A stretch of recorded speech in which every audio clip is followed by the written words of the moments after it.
Welcome back. So the Gauteng Education Department says six fee-paying schools in Eldorado Park were formally informed in 2023 that they were responsible for paying their municipal accounts. It comes as reports emerge that these schools are facing utility disconnections after the department stopped paying their water and electricity bills. Gauteng Education MEC Matome Chiloane joins us for more on the matter. MEC, a good evening to you. Thank you so much for joining us. I think I want to start off with the reports that are received and then give you the opportunity to respond. But the understanding, according to some of these reports, is that there are non-fee-paying schools across the province of Gauteng that may very well see some of their utilities disconnected as a result of your very own department not paying the electricity and some of their water bills. It is believed that in some cases the schools are told that they owe as much as 4 million rand, and some of them have been already received their pre-termination letters for debts that go back close to 3 months. So let's start with that data. Just how many schools have been impacted, and then we'll get into the backstory of how we got here.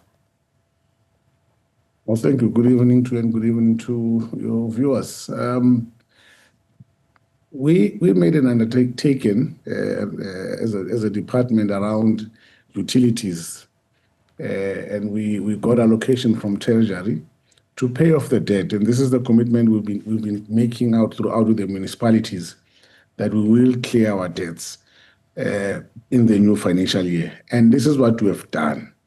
We have paid a portion of it. We've agreed with the municipality, and we're going to pay all of them subsequently in the next 2 to 3 months. We'll have concluded all the debts of all the schools, because we consolidated it and then decided, no, let's just pay for everybody. But the fee paying, I think the schools that you're talking about are schools in Eldorado. Those schools are fee paying.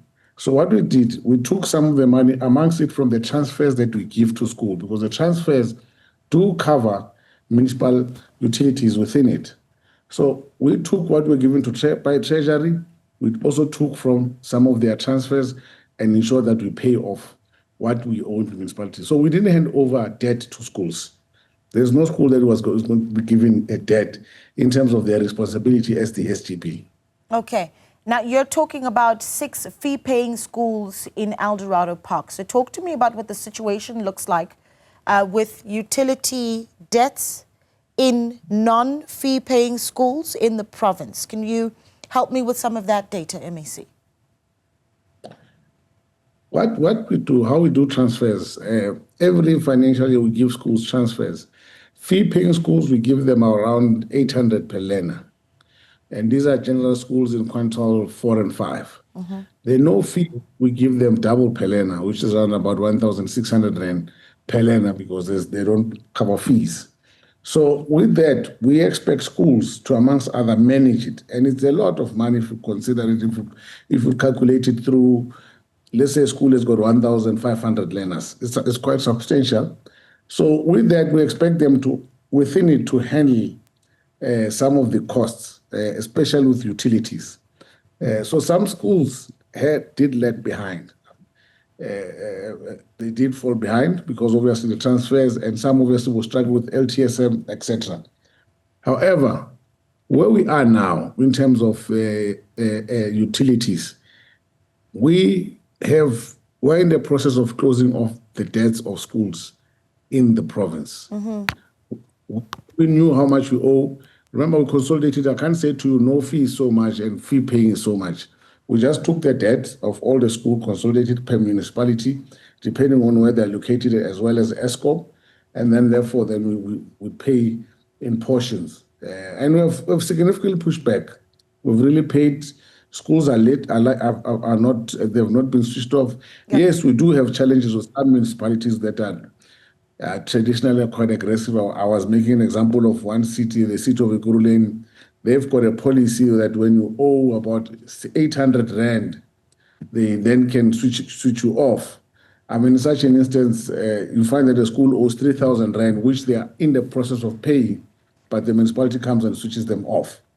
So we do have some of those situations, but it's not necessarily hefty bills, and there's no school that we're going to dump bills upon them. But we expect, I'm saying I expect fee-paying schools to really, because they are fee-paying, to collect from the fees, because they don't get as much as no-fee paying schools, to deal with utilities.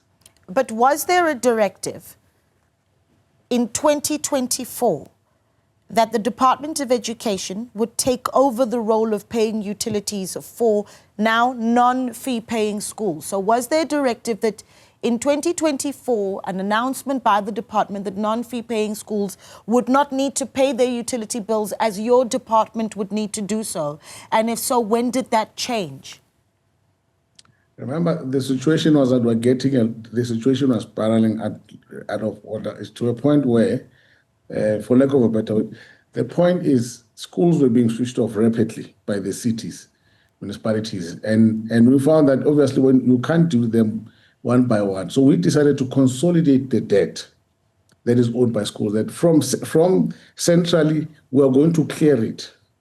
But from there, we expect schools to really try to manage from then on. So this is what we've done. We've cleared the debt of schools. We're clearing it. If we have not cleared, what we've done is not even necessarily the debt that it's per school. It's consolidated. I mean, we owed, for example, in Ekurhuleni, to go back to it again, the schools owed them around 50 to 60 million rand combined. So we decided to take the debt centrally, clear it, and then so that schools can begin a new chapter with no debt for municipal fees. But we expect those schools fee paying to go and collect fees and continue to manage the situation from then on. That's what we've done. Yeah.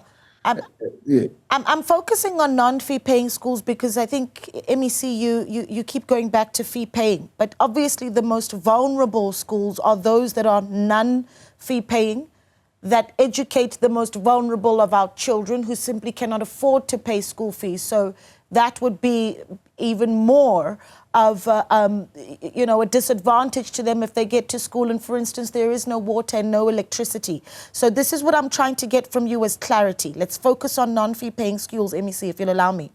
Was there communication from the department, now I'm not going back to 2024, this year, that as of the 1st of April, those schools would need to pay their own municipal accounts, a year after the department has said that that would be your responsibility?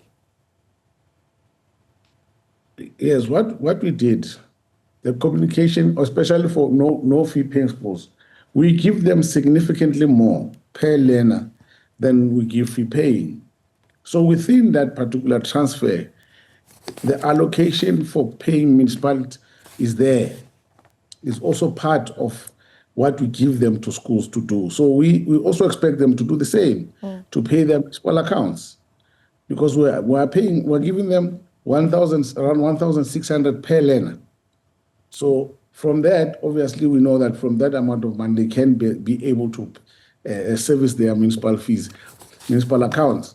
Where there are challenges, we want to look at it per case. And we do understand that really it's difficult because obviously the subsidy that we've been giving schools has not really increased rather, as much as the cost of electricity has increased and the cost of water. But we expect schools there to really try to manage. When there are challenges, we look at them individually and see how to assist. But it's not like a free way where then the school decide we're not paying. We don't have money, we're not going to pay any municipal services. That's why we then took some of the money from the transfers that we give them and paid the municipality, and then subsidize added on based on the allocation that we also received from Treasury to alleviate the pressure and the challenge that we're having with municipality. All right. I don't know. I'm sure you were able to see the report done by the Sowetan. And what they were able to do was speak to a Charis Pistorius, who was an SGB member of Aldermain Secondary School in Eldorado Park, who was quoted as saying all the non-fee paying schools in Eldorado Park have now been told that they need to pay their utilities. We've dealt with that a little bit, saying the department hasn't paid utility bills for up to 2 years in some cases, she says. Then she crunches the numbers, because you talk about those allocations and the transfers. And she crunches the numbers and she says, if you're giving me 410,000 per annum and my utility bill is $1 million, I'm left with the 690 deficit. This is a non-fee paying school. So just as we close off, MEC, what is next? And I think that just as a final thought, to schools across Gauteng, can you guarantee that we will not see non-fee paying schools in Gauteng have their water and electricity cut off as a result of this debt? No, definitely. I can assure you, and I can assure the residents of Gauteng, especially parents with children in no-fee paying school. No, schools can't operate in the dark. Some of these no-fee paying schools are ICT schools. So if the school electricity is cut off, it means children can't learn because they're using tablets, they're using smartboards. Yeah. So that one I can guarantee you. But the expectation from the department that schools need to service municipal fee, they need to do that. They need to do that within the allocation. Where there's a shortfall, that's when we will then come in and intervene. Okay. MEC, we do appreciate your time. Thank you so much for speaking to us. Gauteng MEC of Education there, Mr. Matome Chiloane.